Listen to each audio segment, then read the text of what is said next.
So I want to bring in two congressmen who are part of this effort. Salud Carbajal is a California Democrat and Jeff Hurd is a Colorado Republican. Gentlemen, thank you so much for coming on to speak with us. Congressman Hurd, I want to start with you. Both parties, as you know, have been redrawing maps ahead of the midterm elections. We've seen a number of lawsuits challenging those maps.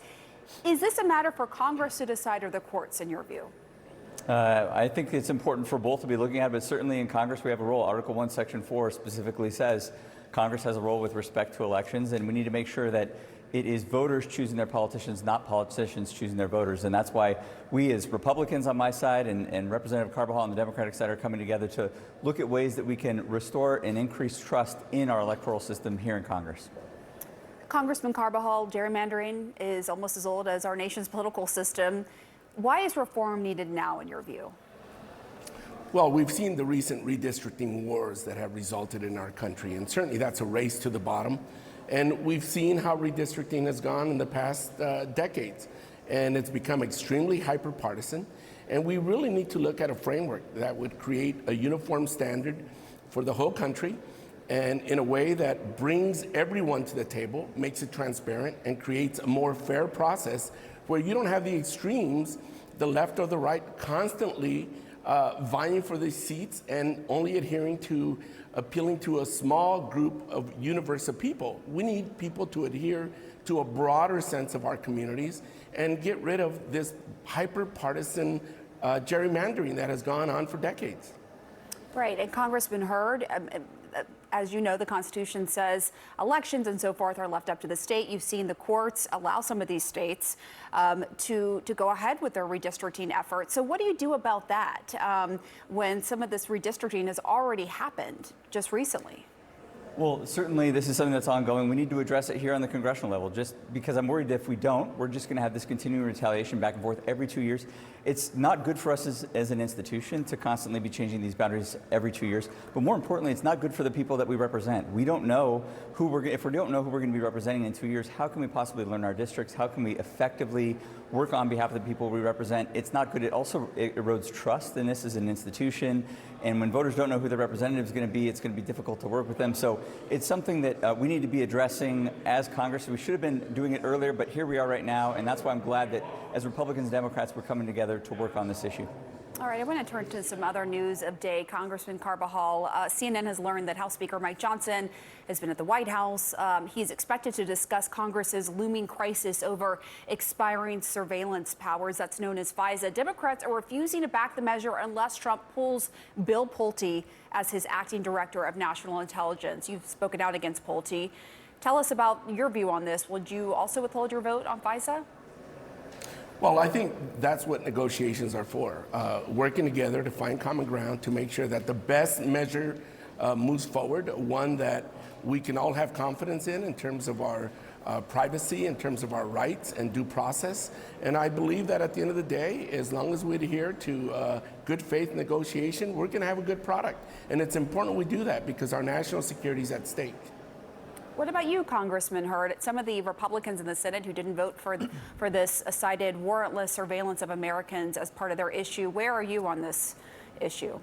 Well, it's certainly an important issue. It's something we should be looking at. We did institute some FISA reforms 2 years ago. We need to make sure that those are working the way that they should. But I will tell you, national security is paramount this is not a Democratic issue or a Republican issue. This is an American issue. We certainly need to protect the rights, the Fourth Amendment rights, Fifth Amendment rights of citizens here in this country. But we also need to make sure that our country is safe and that we're protecting ourselves from international threats. And finding that right balance is key. And I know that's something that's not just going to happen on the Republican side or on the Democratic side that we need to be working on together. So as it stands today, how would you vote, Congressman Hurd? I would vote to reauthorize FISA. I have voted to extend FISA in the past. I would vote to reauthorize it. But I think, again, we need to make sure that we're protecting the civil liberties of Americans. And that's something that we're going to be looking at carefully here, certainly on the Republican side. And I know my colleagues on the other side of the aisle will be as well. And just to follow up quickly with you, Congressman Hurd, what about Bill Pulte? Do you think that this is a good idea for him to oversee 18 intelligence agencies in this acting role? I've certainly heard some concerns. I think this is something that we should be looking at carefully. We need somebody in this role that is familiar with the area, that has the substantive expertise and knowledge. And that's something that I expect our senators will be looking at carefully, and certainly we are on the House as well. So it sounds like you have some concerns with him. Certainly. We'll have to see exactly what the administration is thinking, what the appointee is thinking about, but certainly this is something we need to be taking seriously because national security is paramount to all of us, and we need to make sure that we have the best men and women in these positions that are protecting our constituents and the American people. Congressman Carbajal, I want to go back to you and ask you about the war with Iran. President Trump says a peace deal is just a few days away. We've heard him say that before. And I'm wondering how your constituents are looking at this as this war drags on and as they face higher prices at the pump. Well, clearly this was a choice, a war of choice. The imminent threat was not there. It's costing us $1 billion a day. It's been chaos. We've seen the increase in costs for goods for the American people. And this president one day says there's a ceasefire, and another day he'll say there's not.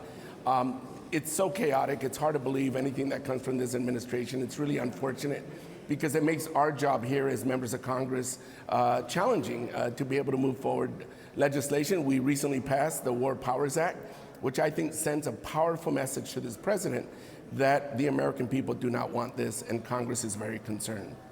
Congressman Hurd, how do you see this? And I'm sure you're hearing from your constituents. Are you concerned about how the war is impacting domestic affairs like higher prices for your constituents? Well, this is one of those areas that I think Congressman Carbajal and I can disagree on without being disagreeable. I certainly think the threat of Iranians having the nuclear weapons and a ballistic missile shield system protecting those are dangerous. We need to neutralize that threat. But we also need to make sure that Congress has a role in overseeing and fulfilling its constitutional responsibility to be engaged when there are military activities. And I expect that we will continue to see that. And I'll certainly be pushing for it here on the Republican side as well. All right, Congressman Jeff Hurd and Carbajal, thank you so much. It was nice to have a bipartisan civil conversation. We appreciate it.